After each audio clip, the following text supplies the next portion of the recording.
Doc on the Run. We help injured runners run. Running in snow can be magical. It can be really exhilarating to go for a run in the middle of winter in a beautiful setting, but much like sand, there can be a lot of variability with snow. Hard-packed snow that you might encounter on a snowy road can make a really good running surface. If the temperature's just right, it may have some cushion when you land and enough stability so that you can push off without slipping and sliding. When the temperature gets too low, the snow can turn to rock-hard ice, and this stuff can be just as hard as concrete. To make matters worse, ice can obviously be as slippery as ice. So slip and fall on the ice, and you might wind up in the emergency room with more than just a sprained ankle. As the snow begins to melt, it becomes less stable. Slushy snow doesn't really make a great running surface because it's just too unstable. Much like dry, loose sand, it'll skate away underneath you, and the result is excessive pronation.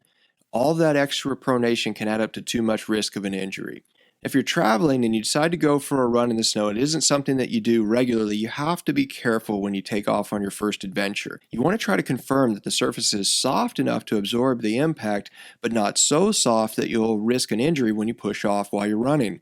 If you go for a walk in the snow when you get ready to run, just look at the path and the trail that you're leaving behind you. And if you can see no image of your running shoe treads, and then that probably means that the snow is either icy or it's frozen hard as a rock. But if you're walking in the snow and it leaves a shallow imprint that just allows you to identify the tread pattern on your running shoes, it should be perfect.